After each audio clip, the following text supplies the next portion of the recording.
What's up, beautiful people? I'm Nathaniel Pearl. And I'm Sami Sheva. And welcome to Curious Chimps Podcast, a show where we explore the infinite complexities of the human experience. We do not endorse anything illegal, so please, consult doctors, do your research, and for the love of all that is holy, be safe.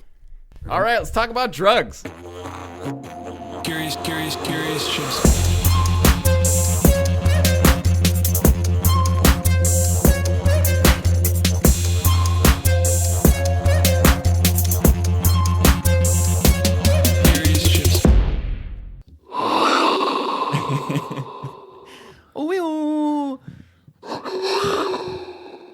Welcome, my jaguars, my curious jaguar. Jaguar. The Jaguar. Jaguar. What's up, brother? You know what's Oh, Hey, yeah. man. I'm grateful, though. There's ups and downs, but, like, they complement each other. Well, that's it, And man. it's nice to feel that sometimes. What we spoke about it is that all moments need to be embraced. The good, the bad. And the ugly. Yeah. But, dude, I'm telling you, man, there's this line I heard on a fucking indigenous rap radio channel. I don't remember what it's called, right? But there was some really good stuff on there. And this woman said, "My life ain't pretty, but it's beautiful." And I Boom. can't stop hearing that in my head. I like that one. It was so good, man. It hit me right in the fucking chest. Like some people can't even understand that. Like, how can it be both? But like I've seen that a couple times already, and when I heard that, I just went, "Oh, you sing it, sister!" Like it was clean. Well, that's why when people ask me, how was your ayahuasca experience, or how was that? Like, 'cause ayahuasca, what I came back from, it's like, it was good, bad, and ugly. Like, it was all of it. But it's beautiful. Like, everything is encompassed in that category. You know, you can't have just perfect. It has to go down in the slumps also. It's so hard to, like, it's words, you know? It's like maybe a cliche, like we say, you don't hear it anymore. But really, honestly, you need contrast. It sucks. Yeah. But like, you just need contrast. Like I used to have this thought experiment, and it was like, what if someone had like all the luck, you know, like the best life in the world? And I really thought it through, and I was like, oh, they'd be like a robot. They wouldn't be here. They wouldn't be conscious because they'd never had a lesson in their life. It's like they were born and they just fell into death. Yeah. Even though it was like 90 years of like a great life, everyone's having a life around them. Everyone's having ups and downs and being carried by this person because the luck is so good. They're rich. It's like a Kevin Hart character or something. I just saw that special on Netflix. It's really interesting. He's an interesting guy. But yeah, like that kind of person would never grow. There would be nothing. Yeah. Every word they said would make sense. Everything they did would make money. And what would be the point? You know, it's a hard thing to realize because we all have this fantasy of having everything perfect and everything, you know, and just like, if this just worked out, or like you hear it all the time. People are just trying to map out this perfect life that they wish they could live. But you know, if you had that perfect life, quote unquote, what would be so perfect about it? There's no testing. What's the point in waking up? You know, what's the point in doing anything if everything's just done? You know, that's why this whole thing is like, the whole simulation theory talk is, maybe we have achieved that state and we're just like, no, we got to go back to shit. And we're just plugged into this to feel everything again, feel struggle again. Yeah, that's like, you know, if there was a fucking, you know, if there's this afterlife-y kind of other dimensional consciousness thing and we take these trips on purpose, these lives, that life I'm describing, you die and go, what the fuck was that? I didn't learn shit. Yeah, you're like, fuck, put me back in. Yeah, you're like, bro, that was a dud. You ever seen the Alan Watts talk about like if you can dream a life every night? Oh, like the God button? Yes. Like the zonk yourself? Yeah, because he was saying like, yeah. if every night you can just dream whatever you want. So you start with like this perfect life, just like you're the richest man, like you're in this kingdom.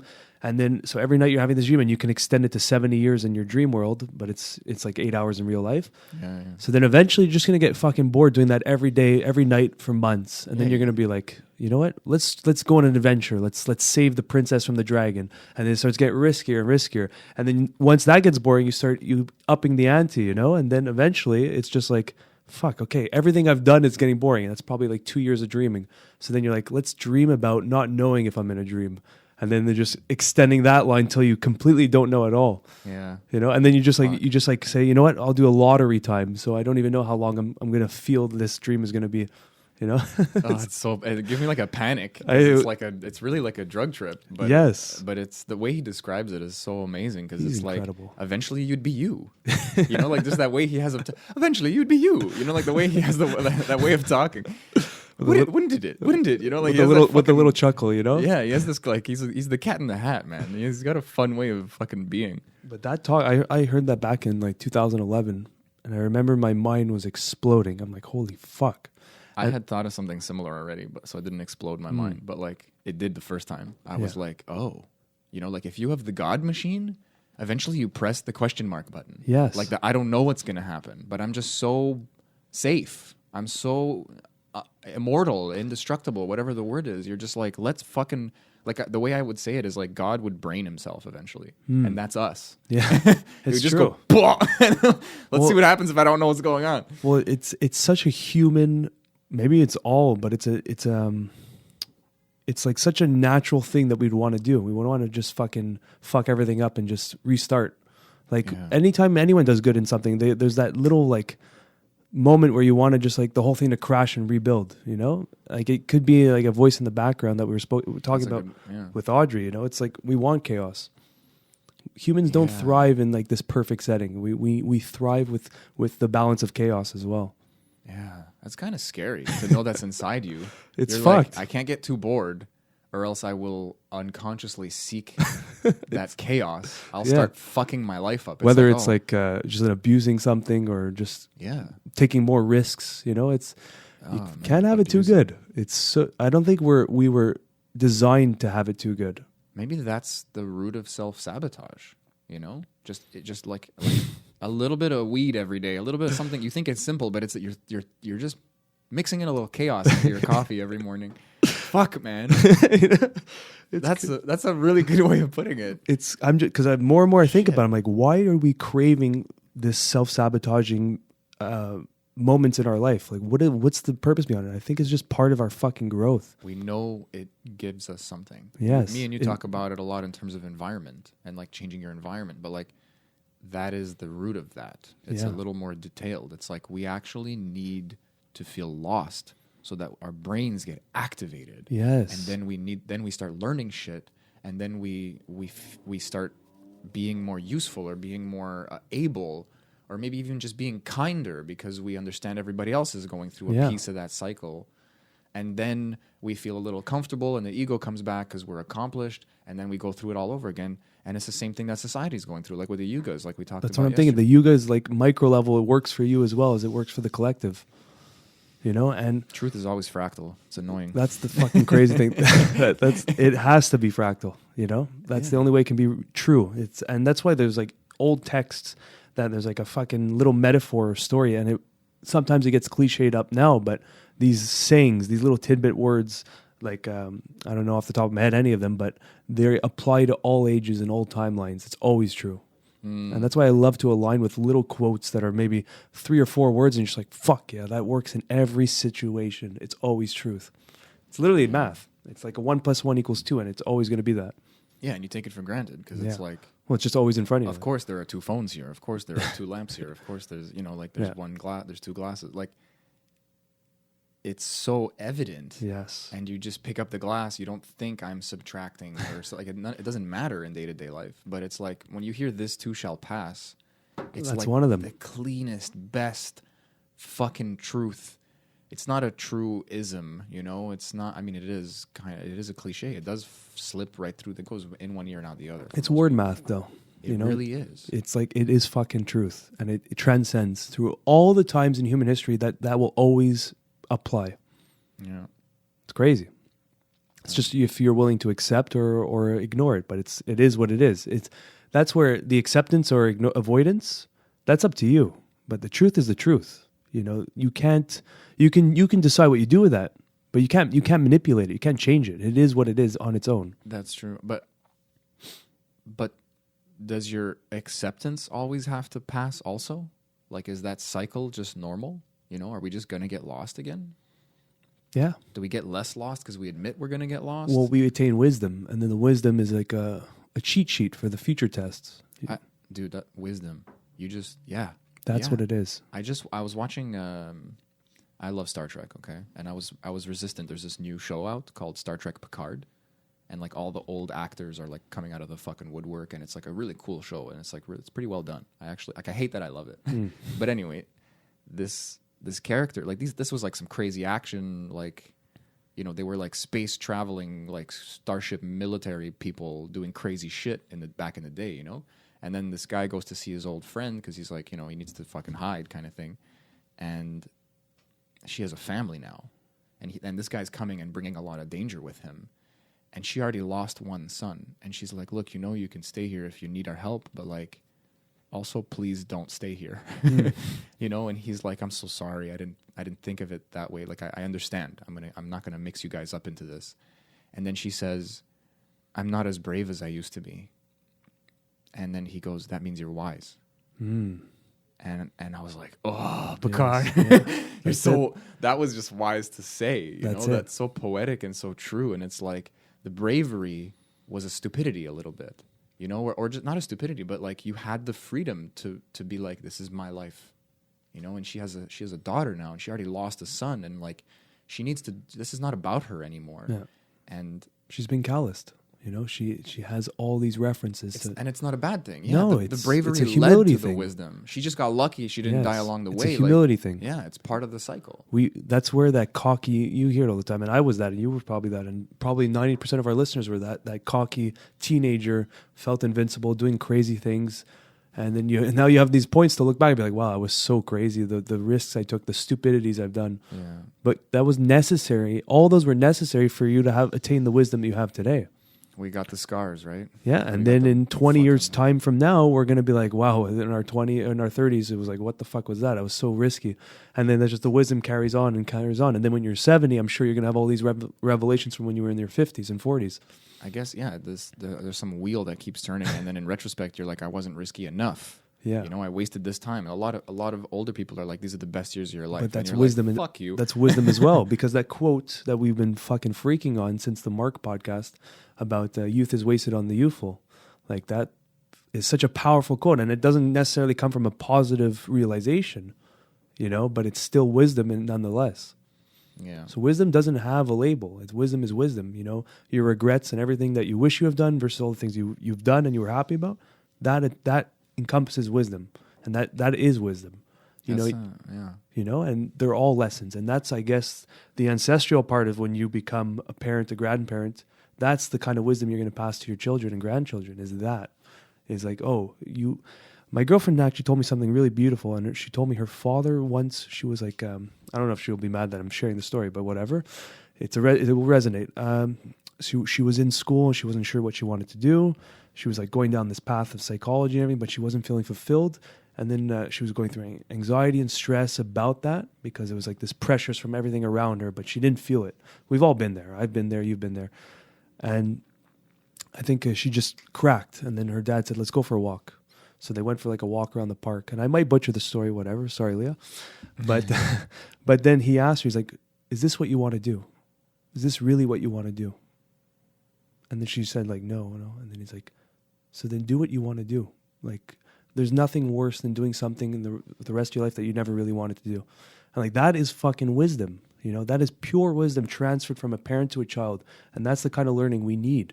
And that's the kind of learning we can transcend and give if we accept the lessons that are given to us, you know, or we can put up our walls and shy away from all these lessons. And then when you have a child, you're just passing on those walls, you know, and then the misery cycle continues through every generation until we figure it out.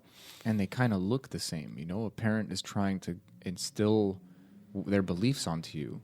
But if those beliefs are fear and regret, then you're putting these things into a kid like way too early. Yeah. It's like you need to find your own fears and your own regrets because they're going to be real. And they're going to be tailored to your experiences. It's going to be real wisdom, like you said. And I like the way you put it because it's like wisdom is not good or bad. It is just experience. Yes. It's just you know better now.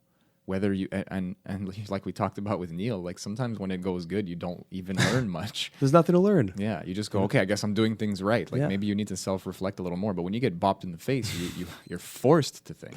Yes. Beep, beep. That's why martial arts is such a wisdom-based community, because we're all constantly getting broken and rebuilt over and over again, getting your ass kicked day in, day out.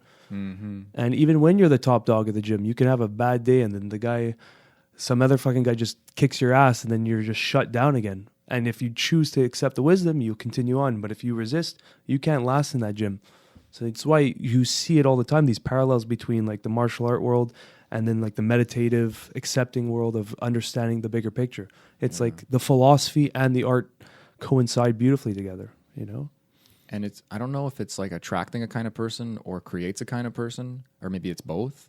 But like, It's definitely both. it's both, yeah. Because your ears are fucking like solid, like this table, bro. Like you stop caring about like your body. You're like, Yeah. I want to go through that. I want to learn this skill. And those kinds of people, they get tattoos.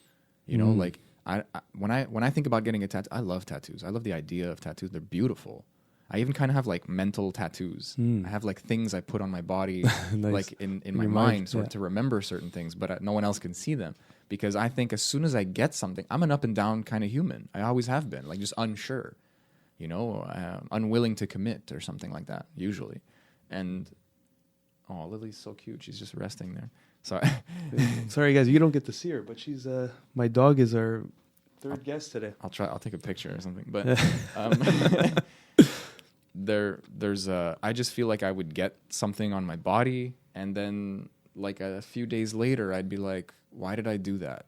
You know? And then maybe I would just forget about it. And then I would be like, there'd be some weird ego game going on. And then I would like maybe get another one and be like, this is the one that'll make me feel better. Like, I don't know. Like I have so much, it doesn't resonate with me. Yeah. And I feel like for someone who's going to go through that constant destruction and rebuilding, You care you're less. you're like, fuck it. Like my fingers, like a couple of my fingers are permanently ruined. Like, do you see the pinky hair? Yeah. You And showed then- me. You and can't Yeah, flatten them. there's always going to be a little arch. For those who are not watching, it's just my pinky has like a giant curve, and that's just from pushing against someone's leg and then the knee going over my finger and bending it backwards. And I have the same thing on my middle finger. And you know what? Like, that was just part of it. You know, maybe some people that injury would have happened. They said, I'm not doing the sport anymore. It's not for me. But in retrospect, I haven't been training in a while now, so it's not related to that, but it's just something I want to get back into. Yeah. Sorry for the silence. We're going to put that on Facebook. I gotta get that gram, bro. A little photo of Lily. Gotta get it for the gram. Yeah. But yeah, that's with the wisdom. I think that's a big part of it, is the humility that comes with it. And that's why in martial arts, there's such an alignment between the two. It's beautiful. And I think for those who are lacking with that kind of experience in their life of just getting the ego smashed, martial arts is an excellent way to do it, you know, because it's just going to remind you, hey, you're human, and like everything could be going well in your life, and then if you put a martial art background in it or some practice, it's going to teach you the whole I got to restart these steps. I have to learn something new. Yeah. A lot about that too is just learning a new craft. You know, I think that archetype of the bitter old man in the neighborhood is just a story of someone who stopped learning. You know, Sure. That's what it really comes down to. And then that fear we all have, I don't want to be a bitter old person, is the fear is what, when you unpack that story, it's really just about someone who's stuck in their ways. Yeah. Feels like they can't learn anymore. Yeah. You Or know? convinced themselves they can't learn anymore. Yeah, like you got older, like I don't know, you got a bum knee or something, and you're like, I can't do that thing I love anymore. It's like, well, you know, find something else. Yeah. And It's explore. not easy, but it's necessary. Explore. Yeah. The worst thing you can do is just go into your little bubble and that's it. I'm stuck in my ways. I heard something on a TV show once. I think it was Fringe. Fucking love that show. But the guy said bitter people are actually hopeless romantics, like cynics. You know, like so that old guy romanticized something. It's actually beautiful. You know, he was you know, like the bum knee thing. It's like this guy used to love, I don't know, bicycling, something that were like your martial arts. You know, needed that knee to fucking work properly, and then that went away.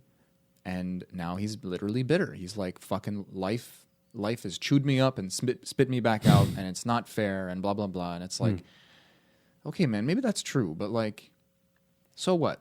So fucking what? And I'm not one to talk. You know, I'm not giving advice here. Like, this is way easier said than done. Oh yeah, Way 100%. And I can imagine it gets harder and harder as you get older and older. Yeah, your body's changing. Dude, I'm only 30 something. Like, I had some hairs growing out of my fucking ear. And I was like, what the fuck is this?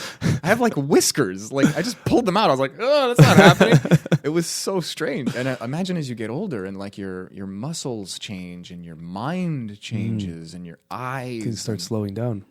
Yeah, man. It's fuck. Yeah, but that's part of it. You know, that's going to be part of the acceptance practice. Yeah, dude, it's not ending anytime soon. But that's why I was so amazed when I go to ceremony. The past few times, like I just came back from one, there is a few people there that are in their 70s, and there's one specifically. He's there as a guide now. I'm not going to just say his name on the podcast, but he's like 76 years old. And it is such an inspiration to see because even in his later years in life, he still reconnects with self, still puts in the work, still tears down the walls and rebuilds new walls and just constantly building himself.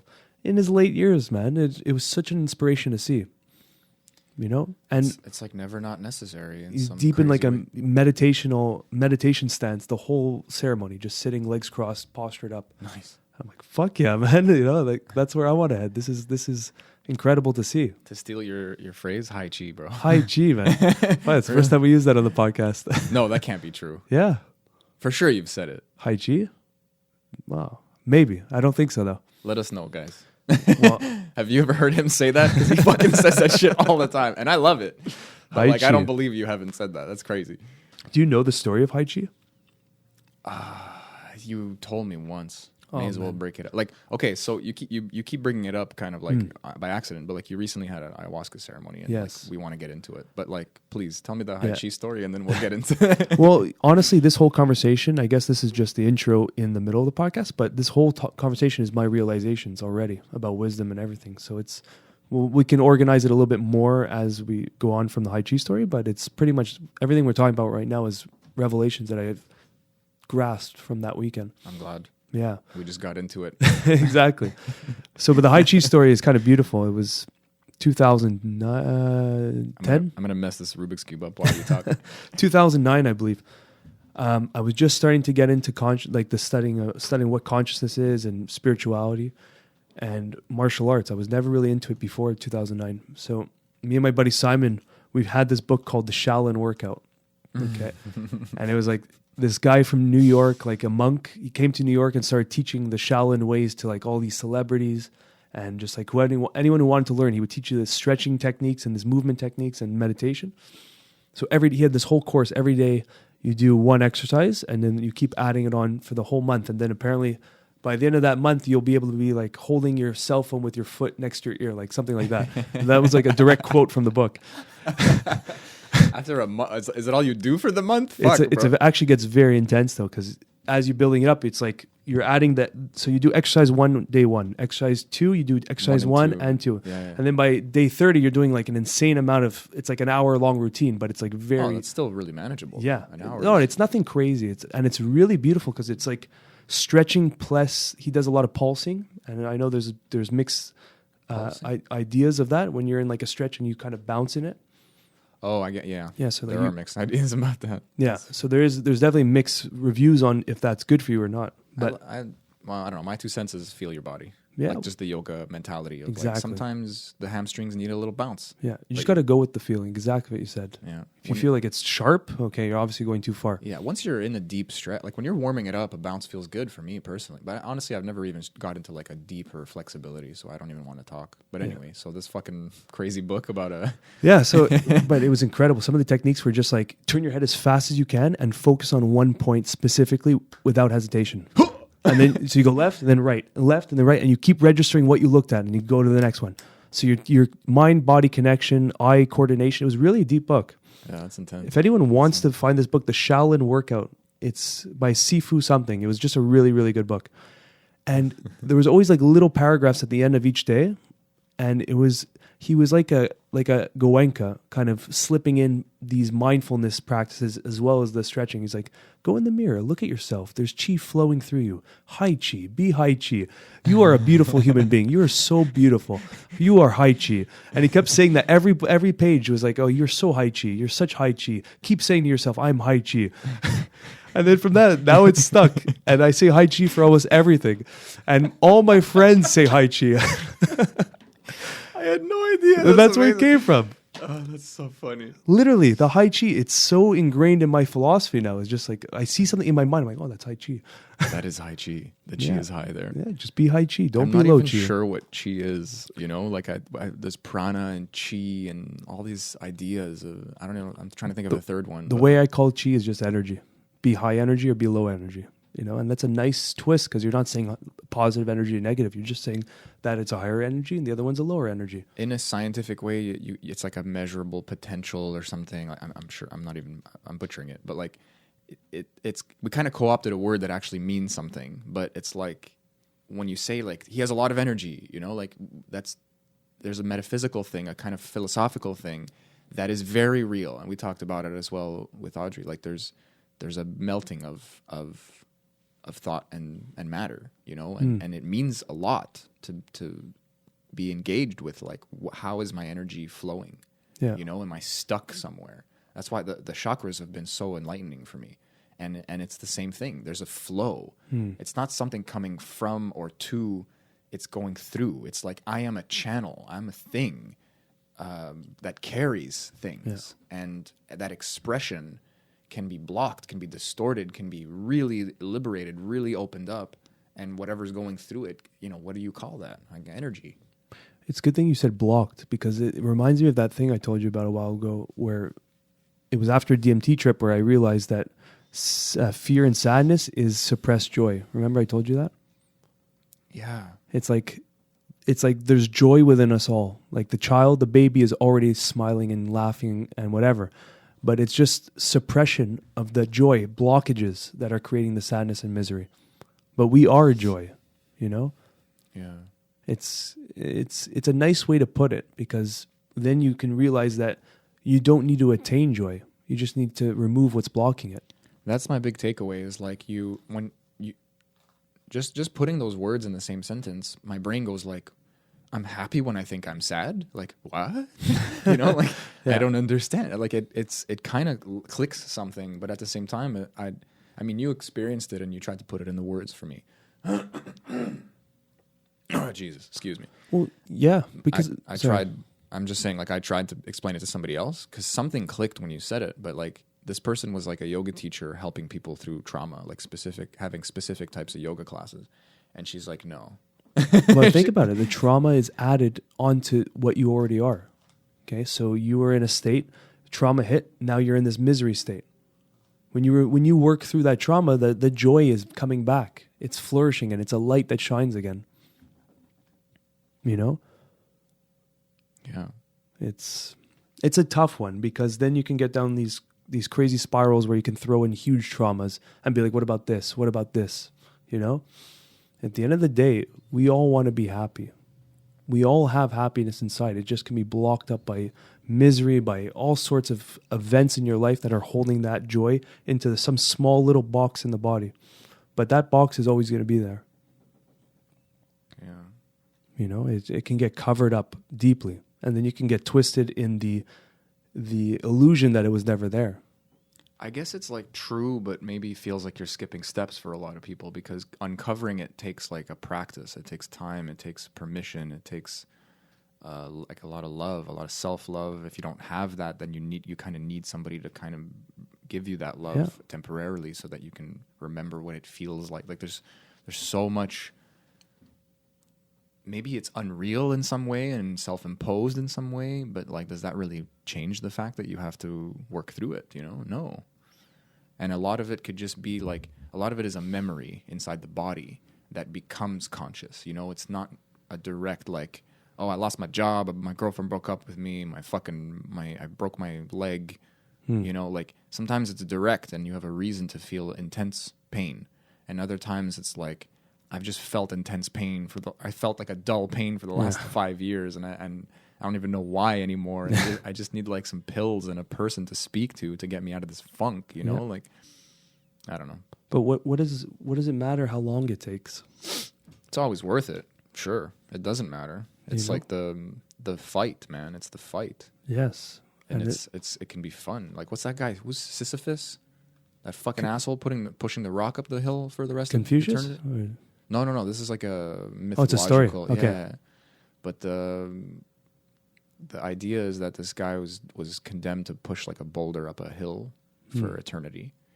And there's a philosopher that claimed that, like, if it's eternity, then he's going to love it eventually.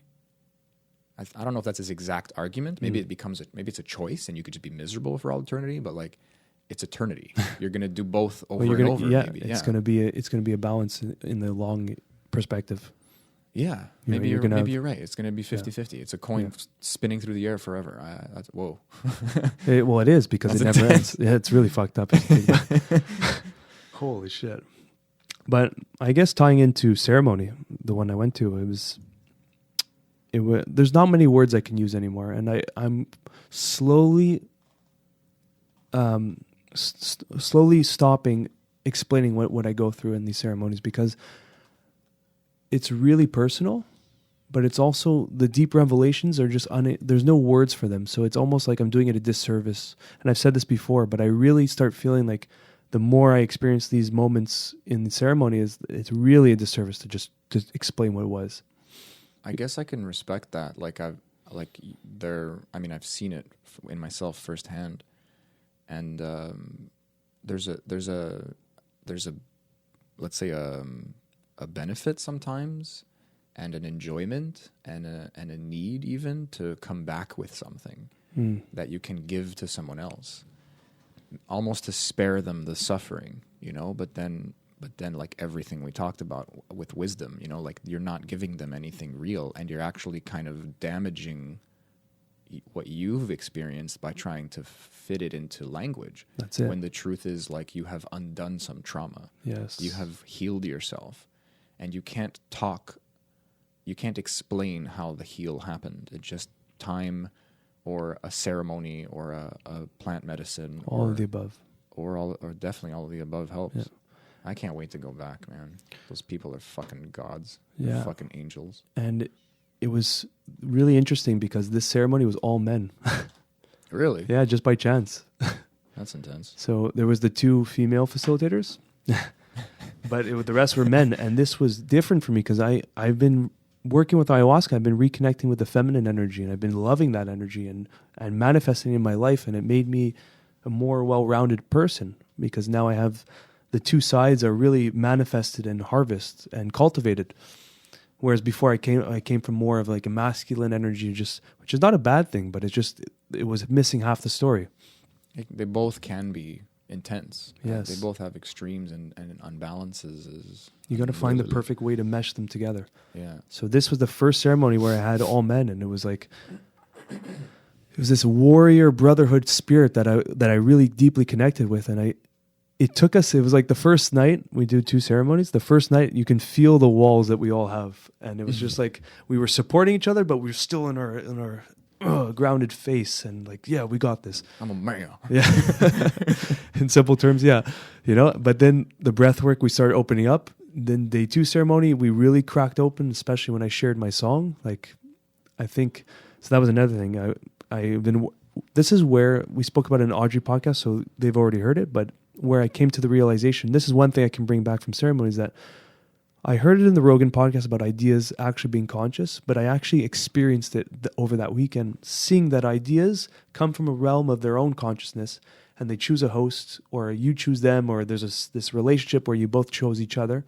And if you allow it to, and you harvest it and manifest it, the idea will live through you as a vessel. So it will use you as a vessel to come into existence, into a manifestation. And we've used the example as a table was an idea at one point, never existed. This serves a great purpose, but never existed. And it shows someone who tapped into that idea of making whatever their life a little easier. They manifested a table into reality. And then you can use it for every example where you hear like a singer who talks about a song they created where they felt like it was already written, and they just tuned in and just produced it. Yeah. It's like, and there's like a state of humility there, but there's also deep honesty. It's like, this isn't my song. This came to me. I don't know how it came to me. I love how you said that. It's not humility. I mean, like maybe it is humility because you could be like, I did this because like my hand wrote the thing. Yeah. But you know you didn't. Yes. In some weird way, you're like, it's like what I think about it often with Paul Selig and his channeling. Like if that's really happening, he had to be able to do that. You know, it's not a coincidence that this guy was a playwright. Was teaching how to write scripts at a university level or something like that. Like this guy's a master of words, a master of characters, a master of play, a master of letting things come in through words specifically. Essentially, he became a master of listening. And now he can hear some fucking ether nonsense that I don't even understand. And that's it. He's just aligned to that consciousness of that idea. He's tuned like a fucking tuning fork, you know? Like, it's really not a coincidence, but it's at the same time, he's like, I know my name's on the book, but, like, I'm not writing this. Like, you guys have to understand. I don't, or at least that's how he feels, you know? Like we were saying. There you go. And it's intense because, I mean, like, when you talk about this, when Rogan talks about it, the word muse comes to mind. I wonder if does that resonate? You know, like throughout history, people are feeling like something comes and inhabits them. You know, Stephen King talks about it a lot. Yeah. Like he just sits down and writes, and he doesn't fucking stop. And he's like, sometimes it's shit, and sometimes it's good, but like eventually it has to be good. And then it's like something's stuck on you, and good comes out and comes out and comes out, and there's a flow. I think Picasso even said, inspiration exists, but it must find you working. There you go. And it's like, oh. Like that is our job for it to manifest. We have to put in the water and give it the oxygen and give it the breath and the life. But if we align our physical selves in that direction, it's going to transfer right through you. It's like we want the fruit, but we got to take care of the plant. Yes, and you got to water it. Like the bamboo example, it takes 5 years till it grows. And that's what I realized over the weekend. I think because me performing that song was in the back of my mind. So I think I was understanding, what is this song? What is this relationship I have with this song? Because 6 months before this ceremony, I just started guitar. Literally just started guitar in the end of July and the beginning of August. And it was after a ceremony. I'm just like, I need to start playing guitar. And then a few months after that, I started writing lyrics. And these lyrics came right after Vipassana. It was like so pure and easy. I wrote them within a couple of days and then started singing it and finding the right chords. Fast forward to this past weekend, I perform it in ceremony. It's like, and then I was observing this song. I'm like, what is this thing? Like I wrote it, but it's living through me and it's coming out through me. And that's where that whole thought process came from. And it was like 6 months ago, it was an idea. It wasn't even an idea. 6 months ago, I was just learning the physical dexterity of the guitar, of just learning the chords, the A, B, C, whatever. And then, okay, I got some chords, I can create a rhythm. Then some lyrics started coming to me. Okay, let's write these down. And then I started mashing the lyrics plus the chords and then forming an actual song with the intro and the outro and then the progression and then the chorus. And then boom, here we are in the ceremony. It's transferring through me to everyone and it's a shared experience. And some of us were crying when I was singing.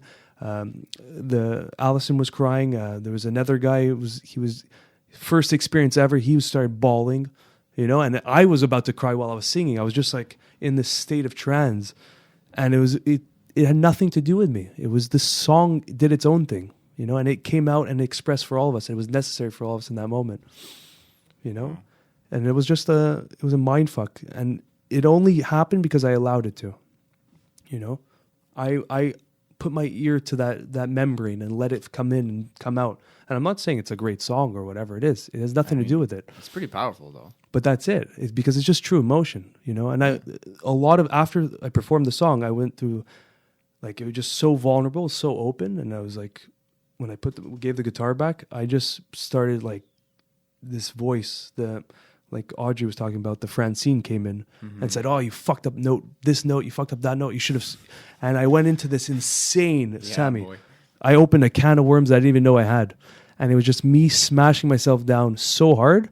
And I was getting nauseous and like real anxiety was coming in. I'm like, I fucking suck. Mathieu was probably regretting ever giving me the guitar. You know? Oh no! And I was going into like this horrible state of existence for that moment. And then I just started feeling these things coming up, you know, and I'm like, oh, I got to go purge. And 20 minutes after performing, I'm just vomiting in a bucket for 2 hours straight. Oh, yeah? Yeah, hardcore, like, "Ugh!" And it was acidic. It was like just negative acidic energy coming out. Whoa. For 2 hours, just nonstop purging. And that was like later on in the night when it's almost over, you know? And just it kept coming out and I was smiling. I'm like, get out. Hate is bile. Yeah, You've heard it here first. it was cleansing. Though. It was definitely man. cleansing. Dude, it's this like conjuring or kind of coaxing, like this building a fire with patience, you know? Like it makes me think, like a lot of people say the phrase pressure makes diamonds. And that doesn't really resonate with me because again, I know I relate to TV shows often, but like I watched Brooklyn Nine-Nine and there's like a new season out and there's this scene where this woman is like getting yelled at by her mom because she's like really fucking up. You know, she's like, she has people hostage and she has guns and cocaine and she used to be a cop and it's like a really strange scenario. And then one of the hostages is like, yo, like, girl's mom, like, can you shut the fuck up? You know, like, all I've ever wanted from she's like, you sound just like my family. Like, all I ever wanted was for them to be like, yes, you made a mistake. We still love you. And we're going to help you like through this. Yeah. You know? And I feel like a lot of people just don't get that. A lot of people don't need it, oddly enough.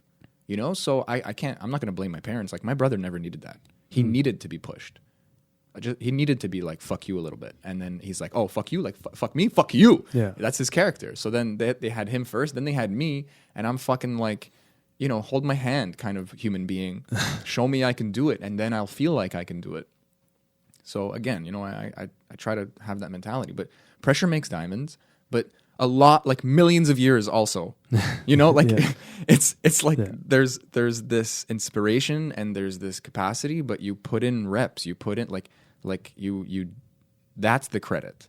You know, the inspiration, the execution is you. The execution was your reps, was you putting in the time, was you ignoring the negativity and facing, you know, eating the shit after because it's like never good enough for you kind of thing, you know, like, and we didn't really get into it with Audrey, but I'm sure everyone feels that way, like imposter syndrome, especially it's even worse after. Yes. During, you're like, oh, I don't know. And then like, you're still is it doing the gonna come task out? and you're still, you know, it's usually after.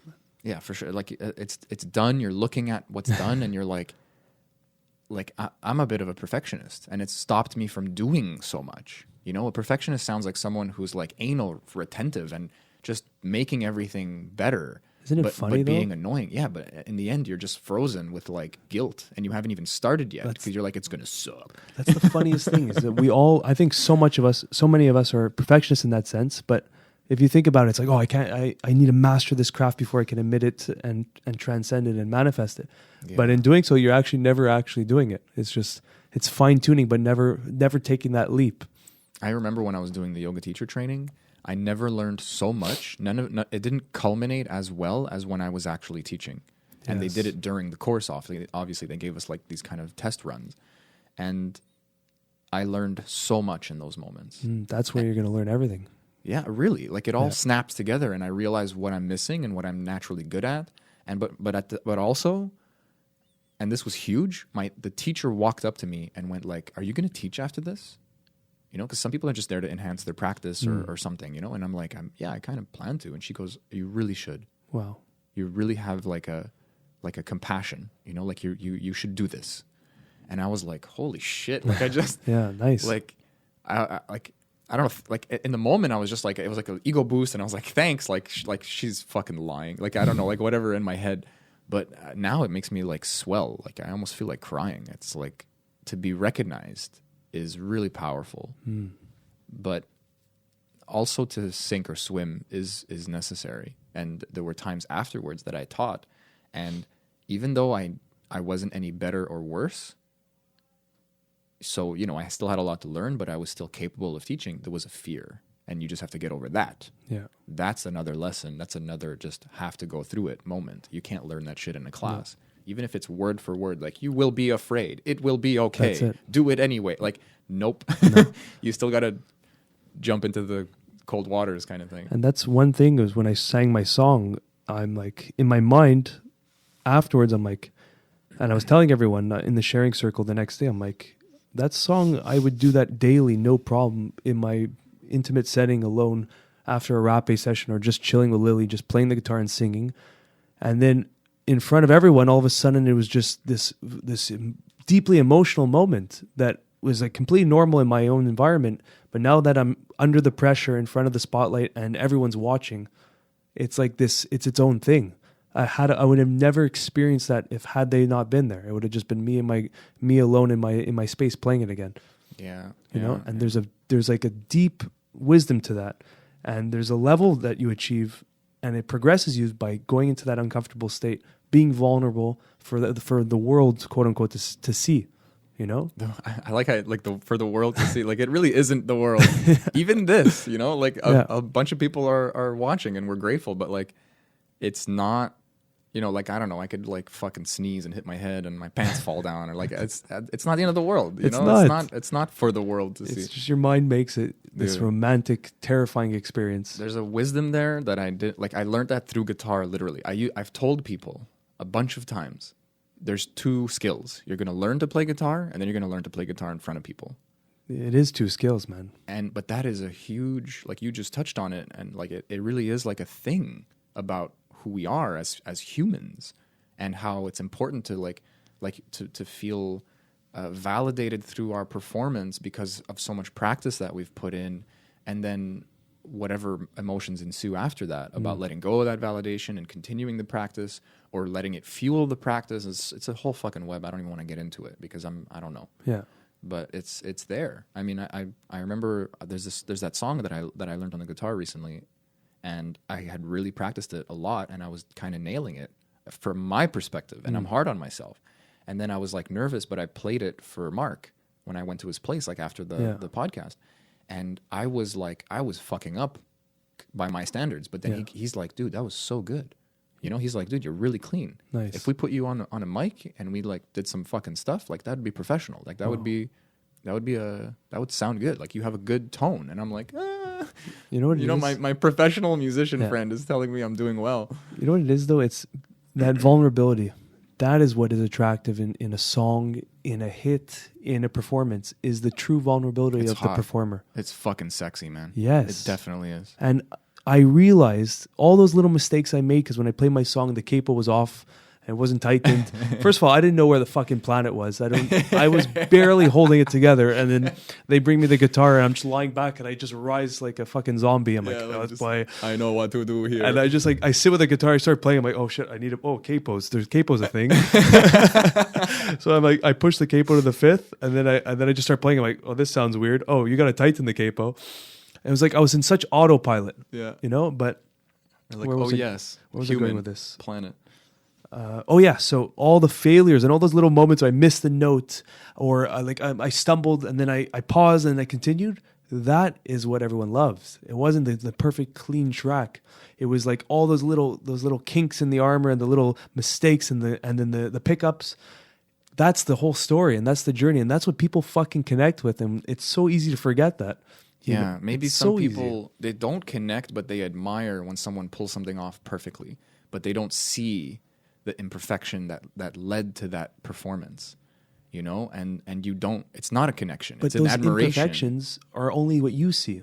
Like, yeah, you may miss a note, but if the song goes on, they don't even remember the note that was missed. That's true too, but I guess I thought you were getting towards like it's endearing, you know? Like it's like you made mistakes, but you pressed forward. But that as well, yeah. And then that was the journey. Like this guy's doing something that maybe I can't do or that I would do differently, and he's not even like, and he's fucking up. He's nervous. Wow, like, you know, like there's humanity here. There's that's it, man. Because that's what fucking happened. I was starting. It was so bad in the beginning. I'm telling you, Sami, but I loved it. I was hitting the wrong notes. I was trying to figure out my fingers how to move them. Yeah. But then when I got it, and then it took over me, and I was out of my head. I was just like, I was literally rocking, and I was observing myself. I wasn't in myself. I was watching as an audience member, and I was just going, and I was just singing, and I was like, the voice had like a shake to it, a shake that it could only have came from being nervous around the crowd. Yeah. But that shake complemented the lyrics because the lyrics just had that much more potency behind it, you know? That's yeah. And look, man, it doesn't have to be a fucking hit you hear on the radio or anything. It was just you putting out yourself and showing the world, this is me. you know? And it doesn't have to be fucking good. Well, I mean, it has to be on tune and stuff like that. Like there's a level where people might just tune out. But It's still music. Yeah, there's still like it has to function. it has to go by the technique, right? But if anything, like it maybe it even felt like better because it was a swoop. Like it was fucked up at the beginning a little bit, and then it's like, oh my god, this is actually really good. You know, like, it's like whoa. And then when I was done, I'm like, we all laughed, and I'm like, thank you all. That was a fucking journey. We all got through it together. Yeah, it's like, you told me about. I was so like, we did it, guys. Like we did it. Like this was all of us. I always feel like I'm insulting people when I'm like surprised that they did something good. Like I had that reaction with Audrey because I told you like I like she used to paint a long time ago and it was already pretty cool. Like the shapes of people and animals and things. And Speaking of just, I went to her Instagram page and I was looking at her stuff and I was like, whoa. And I had that sense of surprise. I don't know why. it's almost insulting. You're like, I didn't think you were that good. But it like was I don't know incredible. why I didn't think you were that good, but like she Yeah. has some really incredible art, man. The one you sent me with the couple kissing, like I looked at it, but then I really looked at it yesterday. Dude, and yeah. I was like, holy shit, and the there's a series story is powerful. to this. Yeah, Like, it's a there- bunch of like the same image, but like the there's like bones and muscles and like a kind of aura. Yeah. and then just like the full people. I think there's one where they're maybe naked and one where there's clothes on. It was just their transition, that love transcend through all the stages of life. That's what I'm getting at. What she was trying to illustrate. Could be off, but that's what I felt looking at it. I'm sure she would say, "Get what you get out of it." You know, That's like it. she seems really like it's the world's paintings now. Like she, But it comes back to that consciousness where that idea is already out there and alive in its own, to be interpreted on its own. There's no authority telling you what this is, what this is. And that is art. You know, that's like, it can mean something completely different to someone else. And we're both looking at the same fucking thing. yeah. But then you have stupidities like a banana taped against the wall. Well, you know, if you're an artist in a kind of professional way and you have to bump up against the fact that there's nothing new under the sun every fucking day of your life, you know, it's like it's a running joke in the music world also. You know, what is it, the Axis of Awesome? They have this famous like song. It's not they take 4 chords that are very common in pop culture, in popular music in general, and then they're singing, they keep changing the lyrics, and you know all of these songs, but they don't change the chords once. They change the tempo once, Yeah. so that they can get a whole other list of Ed songs. Sheeran did that on an interview on TV. Just started playing like these 4 chords, and he played like 50 songs everyone knew, and they were all singing along, and he kept switching it. You know? That's awesome. Yeah. I love it. It's like this thing works so well that in a world of like, you know, copywriting and like trying to make money because you're making something unique, trying to be a unique artist, trying to make something, really put something out there. You know, like you can't make a new color. I can't make a new note. You know, maybe I can tune my guitar. I can drop D. I can change the tuning entirely. And then some fucking kid who's trying to learn my song hates me. You know, like we've all been there. You're like, I need to learn the tabs, and then like instead of like the EDBGF thing, like it's just like SF17, and you're like, what the fuck is happening? Yeah. And you're popping your strings and shit. Anyway, I'm a little bitter about that apparently. So. But yeah, Yeah, man, it's just your twist to it. That's what Yeah. it comes down to. We are a twist on life as a human being. You're literally like just even our names aren't even fucking new, man. Yeah. The sounds we make, like nothing, we can't do anything new. We have to use what is already there. And wow. Did I tell this to you? Where I said, I think I told this to my girlfriend. I'm like, this world is a giant dinner, a potluck dinner, a giant soup. And we're all throwing in a little bit of our salt, pepper, and it's our own spice we're adding to this giant soup. You know? It's that. It's literally, Sami has something to add, and it could be a tiny micro little bit of salt. Or like a Joe Rogan is adding a fucking broth, you know. But we're all adding to this mix. You know? That's a really weird analogy. You know, like what did Hitler add? Like a fucking well, maybe he put in some ghost shit. We're pepper? like, oh, we gotta clean this fucking thing out. Maybe there's a lot of people that were just taking shit out of the soup. Maybe that that, yeah, I don't shoveling know. it out. Like it's a fun analogy, yeah. But that is just cultivation. We're all cultivating. We're all a part of the story. Even in the micro level, if you inspire one person your entire life, you change the world in some small ripple effect. Maybe that one inspired person inspired 4 people, but it came from a pyramid from you. You know, it's all cultivating together. And it's hard to really grasp that. And it's hard to realize that we have such an importance. I guess that's wisdom also, is like over time letting that sink in. Like, you know, we talk about cliches a lot and how they're lost on us. Like, sometimes they hit. And a lot of time, I'm very self-reflective. It's like a pro and a con about being Sami. But one time I remember my aunt said something that my mom had said 100 times. But she said it and it clicked. And I was like, that is so wise. That is so true. And I felt it in my chest. And I was like, how come I never listened to that before? And it's like, I don't know, my answer was like, I don't know, I blamed somebody else, you know, but I was like, maybe my mom said it when I was too young to understand it, and then she just never stopped saying it, and I was just like, you're just being mom, you know, like, whatever. But it was really, it was the same, word for word, like this too, the shall pass, like any other example, and it's like right in your face, but you got to shake the dust sometimes. Oh, there's a really good poem where a guy keeps saying shake the dust. I don't know if it's that's the name of the poem. I'm going to Google that after. Shake the dust? Yeah, he keeps saying, I don't even remember it. I just remember liking it. Can you find it? I want to hear this. I'll try to find it. You want to find it now? Why not? You want to do it? Let's share this poem. I love that kind of stuff. It's a fucking amazing poem. I just feel like it wasn't called Shake the Dust. It's so annoying when artists do that. He says shake the dust every 10 fucking seconds in that poem, but it's called like winter something. And I'm like, how do I find you? That's funny. Shake the dust. Poetry. Shake That's the dust, baby. The more I in tune with self and connect with self, the more I'm interested in these arts like poetry and visual arts even. I'm way more into it than I've ever been because I see the emotion attached to it and that was transferred through it. You know? It's like 4 minutes long. Oh, yeah? You want to do it? Fuck, if it's let's hear it. Get on your sexy podcast voice and... Oh, you want me to read it? Oh, if it's an actual video. Oh man, I'd be fucking I was just gonna play it.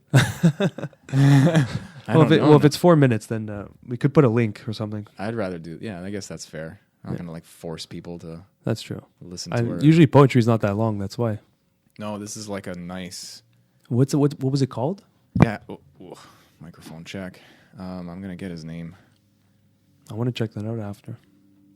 I'm going to butcher that. His name's Anis Mojgani. It's a very simple name, okay? Anis Mojgani. ANISMOJGANI, just the way it sounds, guys. Maybe what's the name of the poem? I just wrote Shake the Dust. I think it's called Shake the Dust. Beautiful. I was busting balls, but it's maybe he just changed it. Yeah. He's like, everyone's Googling Shake the Dust. You know? But dude, it got like fucking, wow, it got like a lot of views and stuff. Like it had like, man, it's like 10 years old. There's a poem. Fuck, time flies. There's a poem during ceremony that the facilitator reads. It's about death, and fuck, man, it was so intense. I'm not going to try to butcher it, but we're going to get him on the podcast at some point. Maybe he can talk about it. But he said it came to him, and it was just about death and meeting death. And when you meet death, how are you going to respond to him?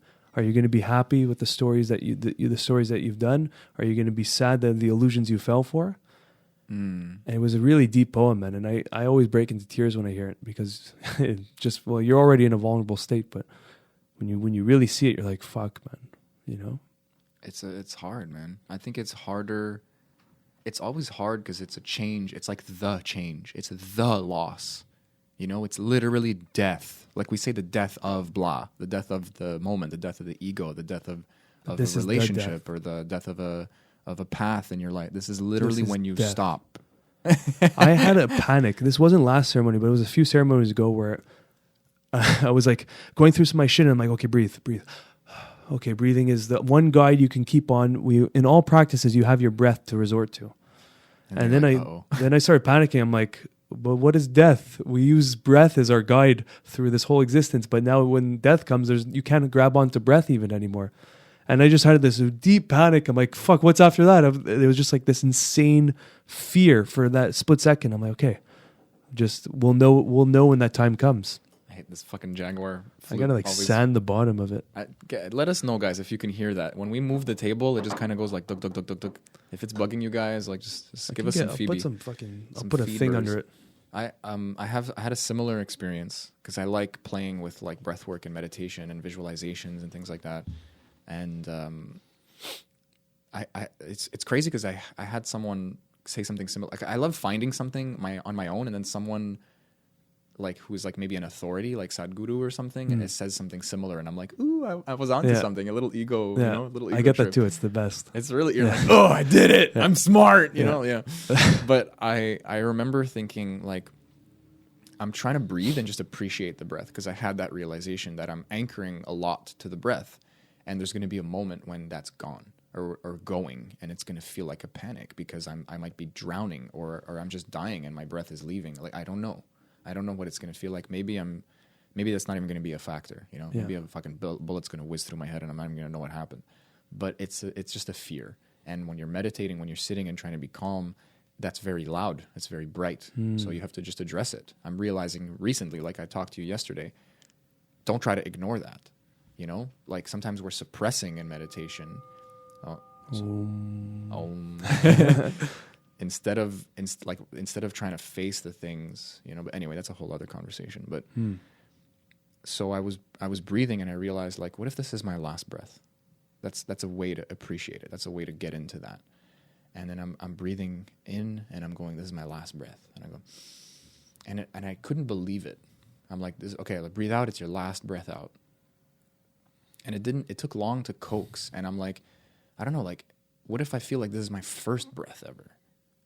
You know, and it's like I breathe in, and there's something that feels real about that. And then I breathe out, and it's like when you breathe out, like when you die, you have like the death rattle, and you kind of like, and you kind of try to do it in movies sometimes. So then I something just didn't work, and I was playing with it, and then I reversed it for some reason, and then it kind of clicked. It became a practice. Yeah. I would breathe out as if I just took my first breath in. So it was like the acute moment of like breathing in and being like, whoa, but then you breathe out and you appreciate it for a second. And then it's like, imagine you know you're going to die and you are actually taking your last breath in, and you're like that's the last time I'm going to do that. Like I almost feel like crying just doing that. Like I'm a little vulnerable right now. You know, I'm going through some stuff, you know, but it is still an intense thing to ponder on and to really feel. And I just a little story. I just felt like I feel what you're feeling a little bit. Yeah, and there was one of the breathwork sessions I did. It was a different one with someone else, and it was inhale as much as you possibly can,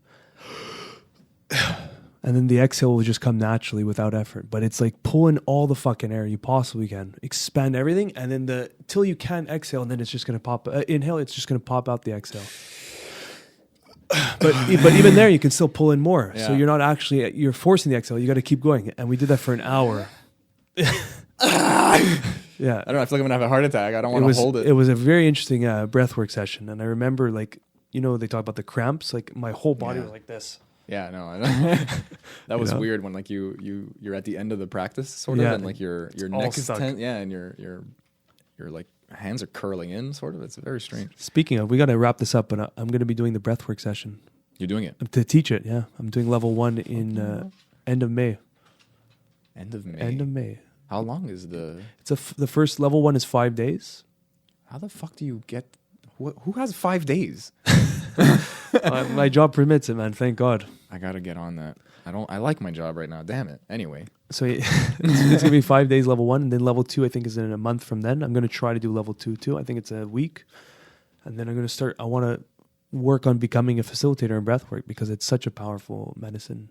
And to see what it can do, because I went there on a sober day without ayahuasca. I went on like a Sunday. They were just doing a breathwork ceremony. And it was just as potent, just as powerful as if I did ayahuasca. Even probably more, to be honest.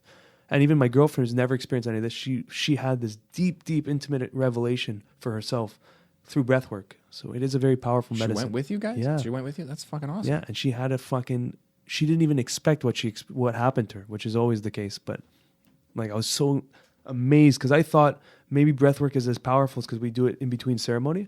So I thought it's tainted from the ayahuasca experience. But no, man, that shit is real. That is a real practice. You know? It really is. Fuck, we should go down together if you want. Can see it's like it's really cheap and it's just a Sunday. I don't know. I feel the same way as for like pranayama or whatever. Like my experience blew my mind when I was in India. Like we had a month of like getting ready, and then near the end, it's like you've been practicing and you've been eating a certain way and all this stuff, and now you are ready to touch on. Like to crack that window open, and they showed us something that was really revealing, really like putting you in a natural state, and then you have to deal with your shit. It's a little too intense. Like a teacher needs to be there, you know, and it's I couldn't believe it. I mean, I maybe, you know, on some chemical level, you're like really giving yourself a shot of DMT. Well, you're activating something. Something is being, because there is visuals, and the visuals can be so vivid, so intense, and that something's being activated. I almost don't even. I don't want to shrug the science off there. I'm obviously a curious chimp, but I mean, just going through it is like you can't deny it. What was Vipassana? There was something happened, you know, and what was happening through nothing. You were just sitting there, but I was having these intense DMT visuals that I didn't even know was possible without a substance added in. And it comes back to what you've been talking about a lot, and what Sadhguru has been saying is we have the receptors already inside. We have everything already. The drug is just activating what's already inside. And Sadhguru was like, I'm high all the time. It's like, why did you spoke up? I'm high all the time. It was the funniest video. But yeah. Yeah, he's a crazy one. I love Sadhguru, man. I like a lot of things he says. I have a friend who's recently like he's a fucking scam artist. He's doing this and doing that, and he has good points, you know. But it's like, I don't know, man. Anyway, I don't you have can the grab energy. the message. Exactly. Grab the whatever resonates with you, you know. Don't throw the baby out with the bathwater. Yeah. But don't you know? I His mean, name means there's true master, true teacher. So like, you know, whoa, calm down. You're the true teacher. Yeah. You know, you're the Sadhguru. So I guess if he starts making people drink magic potions that will ascend them to the fifth dimension, and then he starts fucking all their wives. yeah, then we should watch out. But if his intentions are mostly pure and he's not causing harm, you know, take what you can from it. That's the way I see it. And also, who's got the time, bro? It's true. Some dude in India doing some stuff. Like, I'm busy. Yeah, if I spend that much time debunking Sadhguru, it's a sad life, you know? It's a sad guru life. Yeah, it's a sad guru life. Okay, everyone, we got to get going. On that fucking horrible dad joke. Hey, Stay curious, guys. We love you.